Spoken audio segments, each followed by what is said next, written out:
Is recruiting on track for Nebraska football here in May? We discuss next.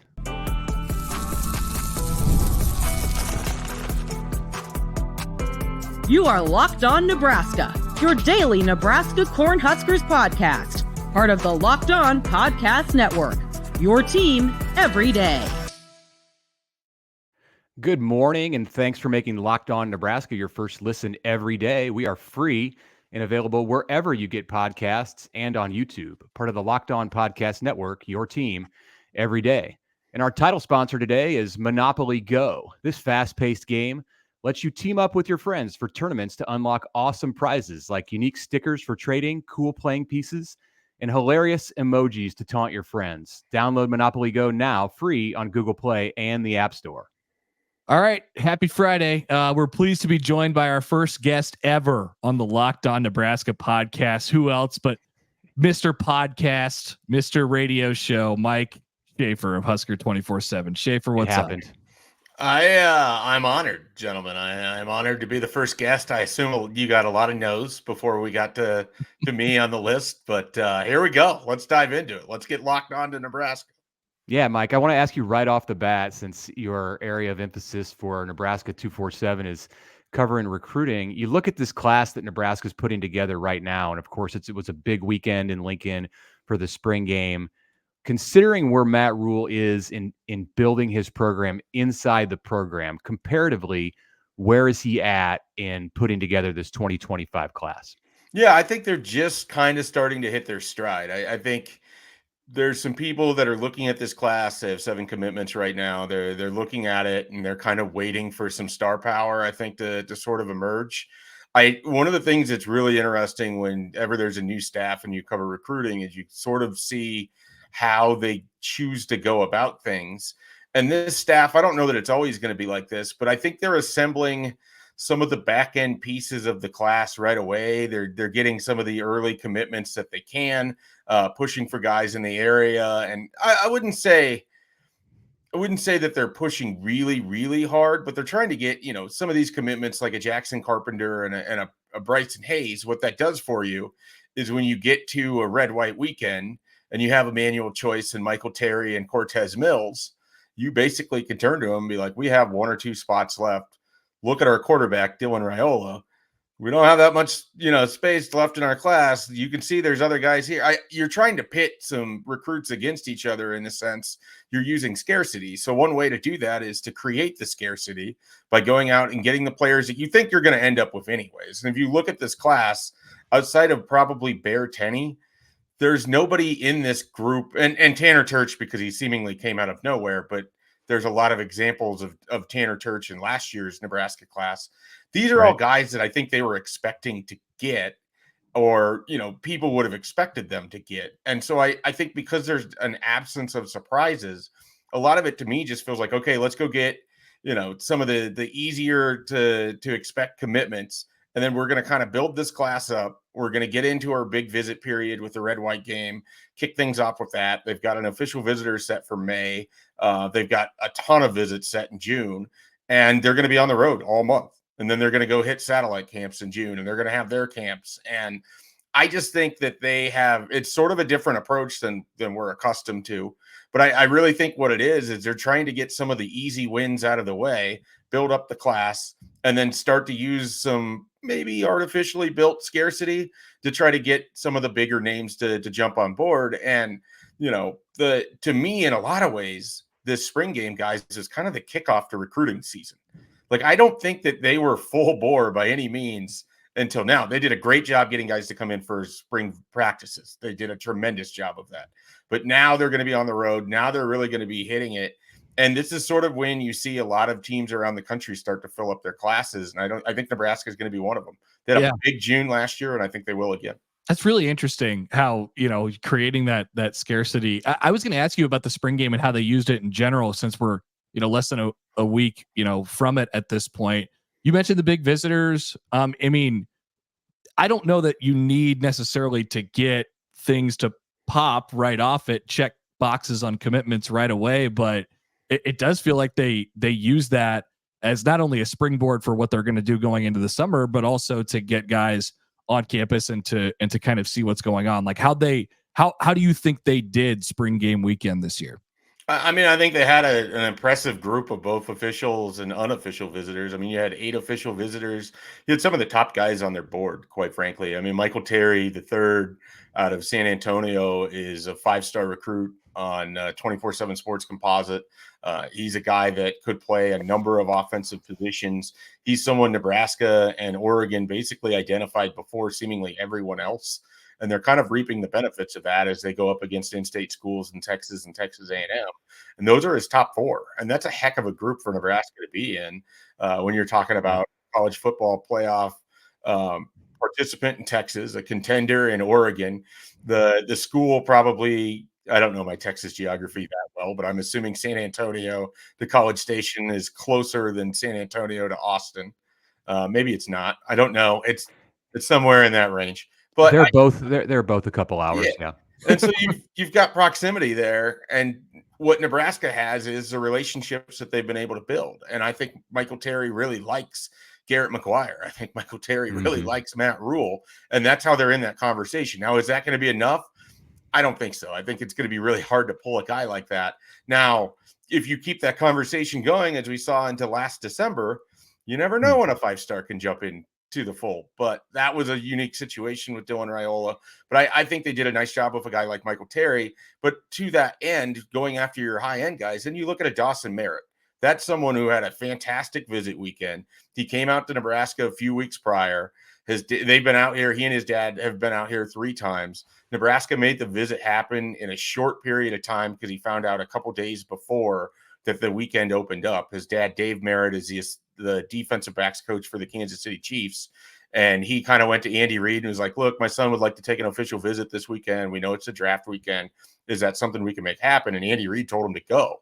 So they called Nebraska, and Nebraska made everything happen in a short amount of time to get him, all of his family members to campus, all spread out. And then they had a fantastic weekend. And Dawson Merritt's a top 100 player in the country. I mean, he's a very talented linebacker that I think Rob Dvorak and Tony White would love to be able to figure out in which ways they can move him around the field because he's that kind of a chess piece. And you're talking about a guy who he's looking at Nebraska and Alabama are his top 2 schools right now. He took his official to Alabama the week before Nebraska, and they've done a really nice job. And so I think they put themselves – and I'm just using those 2 guys as examples. They put themselves in good spots with some of their high-end guys. And then you had Emmanuel Choice and Cortez Mills, 2 wide receivers they really like. They love what they saw out of the offense. And Dylan Raiola, I don't think that was, just a happenstance. I think Nebraska did a nice job setting up the offense to look good for the spring game, both to, for the fan base and also I think for the recruits that were there. And so they did a really nice job, I thought, over that. And I'm just talking the officials. They had a ton of unofficials that are in from the 26, 27 classes. They had guys in that are some of the top recruits in the country for 2027. I mean, this staff does a really nice job of if there's any modicum of interest, they're going to try to really kind of work on that. And then they're going to work on, okay, so when can we get you to campus? What's this look like? We'd like you to see, our stadium. We'd like you to see a practice. We'd like to spend a couple hours with you as a coaching staff. They do a really good job of that. And they make everyone, for as big as that visit weekend was, very few players were like, recruits were like, I just didn't feel like I got enough time around the coaches. They made themselves incredibly available for a group of 45 to 60 recruits. Depending on how deep end you want to go with it. That's remarkable. And that's a lot of time.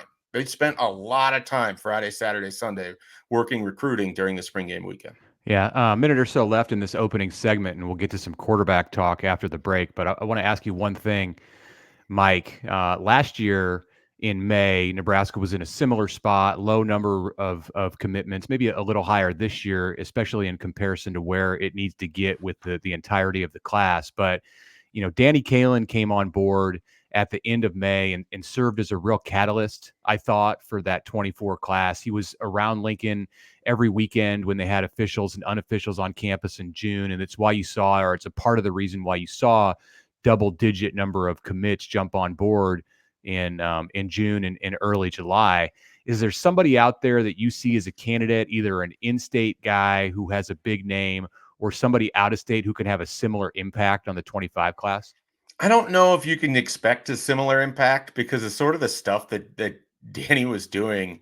I mean, he got Carter Nelson to just come down and hang out at the College World Series before his official visit. Like he was so involved with different recruitments at a different level that it would be hard, if you wanted a one-to-one comparison, TJ Lateef, an official visitor, the quarterback official visitor, if he were to commit, he could help from afar, but he can't be there the way that Kaelin was for all of those weekends in June, just because he could drive over from Omaha.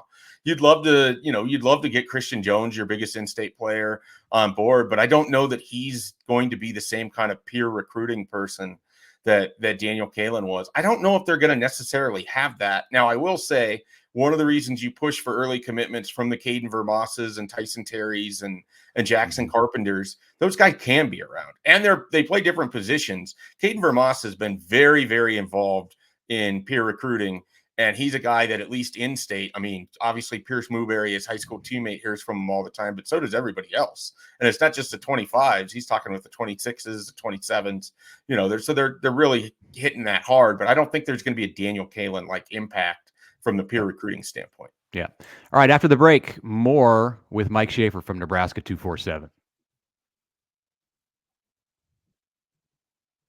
Passion, drive, and patience, the formula for winning championships, is also what keeps your ride or die alive. At eBay Motors, they have everything you need to maintain your vehicle and level it up to peak performance. Superchargers, roof racks, exhaust kits, LED headlights, and more. Whether you're into speed, power, or style, eBay Motors has you covered. With over 122 million parts for your number one ride or die, you'll always find exactly what you're looking for. And with the eBay Guaranteed Fit, your part is guaranteed to fit your ride every time, or your money back. Because with eBay Motors, you're burning rubber, not cash. With all the parts you need at the prices you want, it's easy to make your car the MVP. So keep it alive at ebaymotors.com. That's eligible items only. Exclusions apply. eBay Guaranteed Fit, only available to U.S. customers.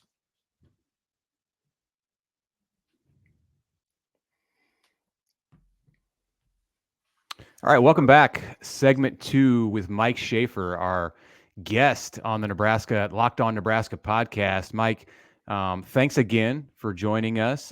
Just curious if this fits your busy parenting schedule. Are you good? We're taping this on Thursday afternoon. Of course, the show is out on Friday on all of our platforms. Please follow us on Apple, Spotify, Amazon Music. Watch us on YouTube. Really need to hear though, Mike, about what's going on with your schedule. And if this is working well for you. Yeah, I think we only had to throw like 4 or 5 times back and forth to find a 30-minute window where I knew for sure that I'd be able to jump on here with you guys.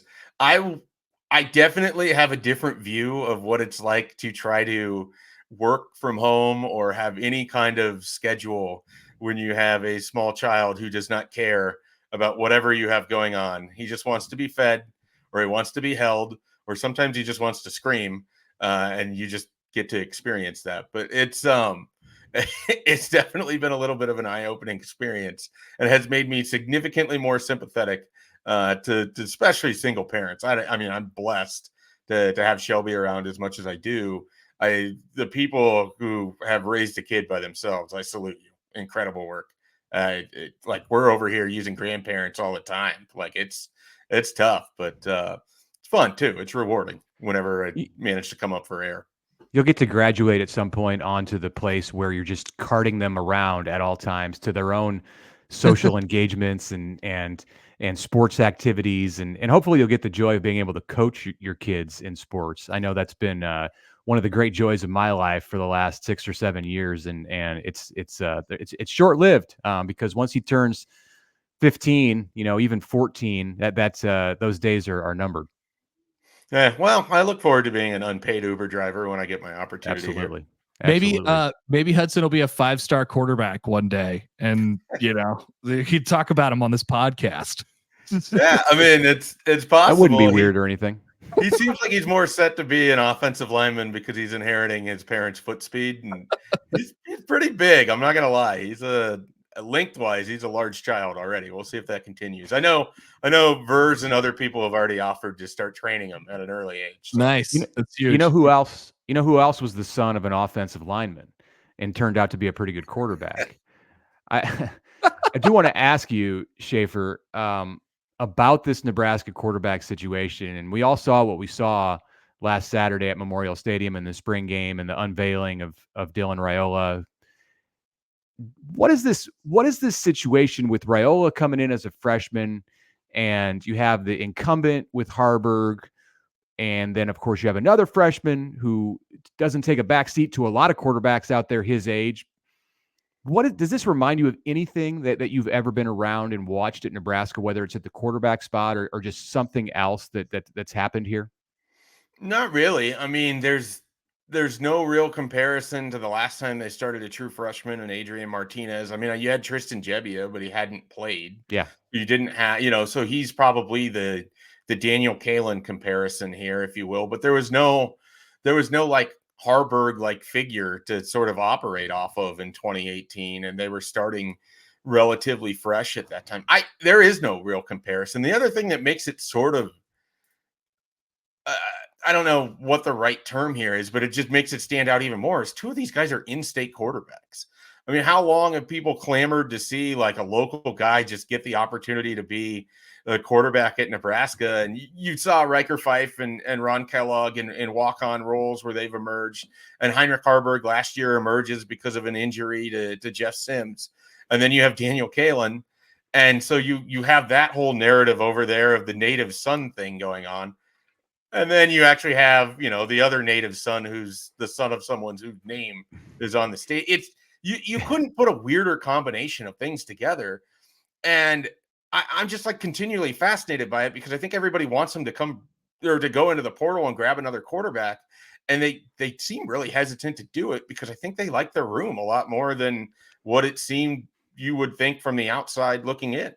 And we saw on Saturday, in a very favorable environment, all three of those guys can throw passes. All three of those guys can run that version of an offense. Can they do it against a little bit stouter of a defense? We'll find out. But it was remarkable watching how Saturday played out and how smooth everything seemed. Like, I'm not used to that with Nebraska football. I'm expecting speed bumps, and instead we're just driving along, nice on the road here.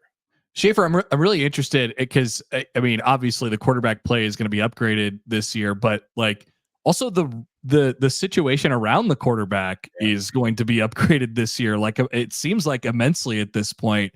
I was doing a little kind of exercise on one of my shows this week about like if you placed a different quarterback in the situation that Dylan Raiola walks into in his freshman year, what the expectations would be like and what people would think of this team. Obviously, the ceiling is heightened by the presence of a 5-star quarterback. But also, I think you're like us, and I mean, think that they have a chance to be pretty successful with just competent quarterback play, even though you might get really good quarterback play as you go on throughout his freshman campaign. Like the situation around him feels better than any other situation that any quarterback has walked into over the past few years as well. Yeah, and it's great because you could jump to the wide receivers, but you don't have to. What you could do is start in the trenches on both sides of the ball. I mean, that's one of the things this staff, I think, has done a really nice job of since they've gotten here is they focused on the offensive line. They focused on the defensive line. Their biggest impact transfer, to my mind, was Ben Scott, and I think he's helped sort of stabilize that offensive line.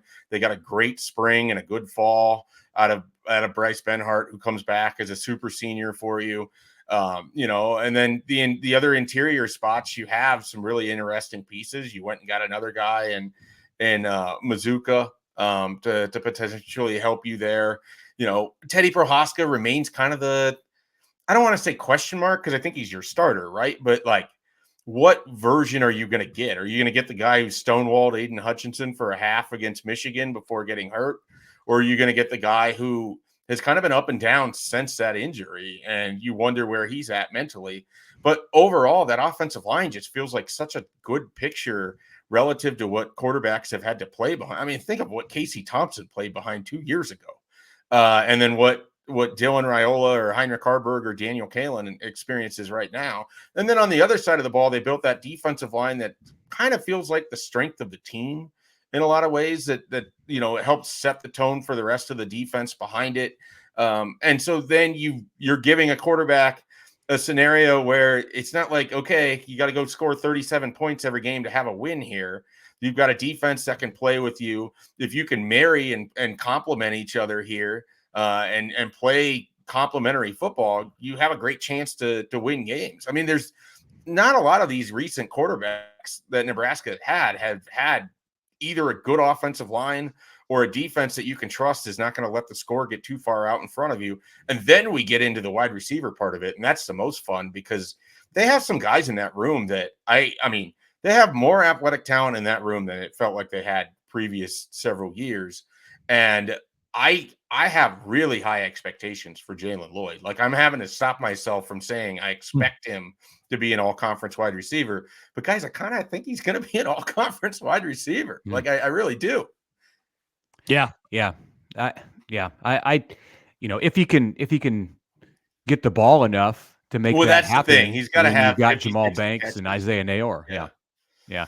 Hey, one final thing from you on this subject of the quarterbacks, and Matt Rule brought this up this week in the interview that he did with Damon Benning and Robbie Lula on Hurrdat, and he talked about Heinrich Haarberg and how Heinrich didn't end up in the portal after the spring game. And I had maybe one moment on Monday when I was kind of evaluating what might happen. Am I going to be ready if this happens? How will I react if this happens? And I wasn't expecting there to be anything big, but those moments or those possibilities when you're in our jobs, you kind of have to consider them. And I thought, hey, there aren't many guys out there who start 8 games and then take a back seat to a true freshman and stick around. So I kind of thought, okay, what if he does? What if he does jump? And of course he didn't. We're past the period for players to enter the portal, and Heinrich is going to be around. Great for him. But what do you think it says about him that he's willing to? I'm not saying he's willing to take a back seat, because he's not. He's competing for the job, but just that he is showing what the resilience, I suppose, that he is to have a good attitude seemingly in light of this situation. Yeah, I think it's two things. I think it shows sort of his willingness to stay in there and compete at a position that, if you go back to the spring of last year, people couldn't wait to make him a tight end or a wide receiver or call him Taysom Hill or all of these different things. Like, they couldn't wait to do something else with Heinrich Haarberg. And yet Nebraska staff came to him in December of 22 and said, we think you're a quarterback. We want you to play quarterback. We want you to stay at quarterback. That's what we like from you. That's where we want to be. And so then there's that aspect of it too. I think it shows a lot of trust in this coaching staff. I think that he trusts that these guys put him in a position where he was a starting quarterback last year. They now have a different quarterbacks coach that it seems like, and I don't know how you guys felt, but it seemed like Heinrich Haarberg had a pretty good stroke, as they say, on Saturday when he was out there throwing the ball around. I mean, he had arguably one of the best throws of the day where he hit Borkircher on just an unbelievable pass through a pretty tight window there. And I mean, I think that you see real growth there. So I think he trusts that this coaching staff is going to find ways to utilize him, is going to make him feel like he's a part of this whole thing, and is going to give him a fair shake. And I think that's all he can really ask for, because the toughest part about being a quarterback going into the portal is that you hope someone is going to take a chance on you, but then what what relationship have you actually built with them? Like, I think about this all the time. Like, Jeff Sims come to play for Nebraska. He had a good weekend visit. Matt Rule knew about him through, Jeff Collins and these other coaches, but that relationship is still fly by night, and it can quickly go sour. And I just think if you're Heinrich Haarberg and you trust these coaches and you're happy where you are, and I think that he is, and you feel like you have an opportunity to compete, it's not the worst thing in the world to have to wait for your turn or wait for your moment. And I think he's a pretty high character guy before all of this. And I don't want to go over the board with that, but I just think a lot of it shows he believes in this staff and he trusts them, and he doesn't want to try to figure it out somewhere else, or he doesn't want to have to start over somewhere else. I think he's happy where his feet are. Yeah. Couple things to cover still with Mike Schaefer of Husker247. We'll do that after the break. But first, a quick reminder that if you are watching Fox Sports or ESPN on your TV all day and you have to turn down the volume with all the shouting, make sure to switch over to Locked On Sports Today, a free 24/7 sports streaming channel program for you every day to bring you the biggest stories without all the screaming. Locked On Sports Today brings you can't miss analysis, opinions, and news. Streaming 24/7 on YouTube or on the free Amazon Fire TV channels at part of the Locked On Podcast Network. Your team every day. Back after this. Okay, quick pause here to talk about one of our sponsors, Monopoly Go. And I know what you're saying. Connor knows what you're saying. Mike may not know what you're saying, but what you're saying is you guys have already talked about that. You've talked about Monopoly Go. But the thing is, there's just so much good stuff in this game. And Monopoly Go, you can team up with your friends for timed tournaments where you work together to build each other's boards. The more you win together, the more awesome prizes you unlock. Get unique stickers to trade, cool new playing pieces to travel the boards with, hilarious emojis for taunting your friends when you smash their buildings or heist their vaults. Monopoly Go features constantly changing tournaments and challenges. Try mini games like digging for treasures, and there are always new events to help you win big.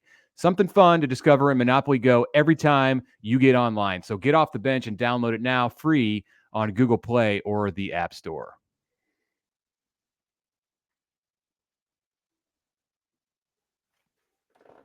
All right, final segment of the week. I'd like to once again thank our guest Mike Schaefer for joining us. Schaefer, there's a couple different directions we could take this, but I got one more question about the offense before we let you off the hook there. So we've talked plenty about running backs, what they do or what they do not have there at the moment.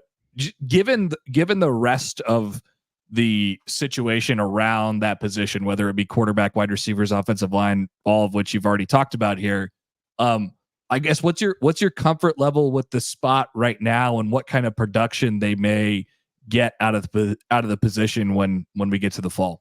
I definitely wouldn't say that I'm comfortable, because I just don't trust any of these guys to be able to salt a game away late. I just don't expect any of them to emerge as a real bell cow. So then the question is, can you utilize the skill sets of this many different running backs and sort of merge it together to get a talented backfield that is productive, but maybe it doesn't come from any one player? And maybe they can do that. And the other thing is Nebraska going to be built in such a way that teams are worried about Jalen Lloyd and Isaiah Nair and Jamal Banks and Thomas Fidone that you can throw to open up the running game?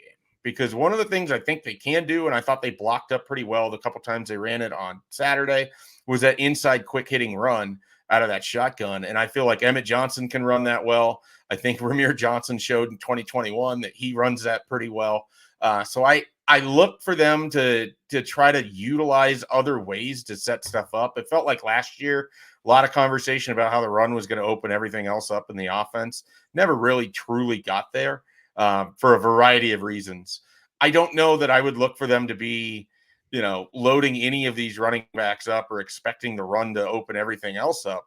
But could the arm talent of Dylan Raiola and the skill position players at wide receiver, could that help your running game? I think it could. I thought it was also notable, whether it was Dante Dowdell or some of the other guys, a lot of swing passes, and they didn't look as difficult for this team as we have seen in the past too. So you can utilize them more out of the backfield. You can use your running back in ways that aren't just turning around and giving them the ball. So I think they can squeeze some value out of this room, but I remain skeptical that there's a long-term answer in this group here.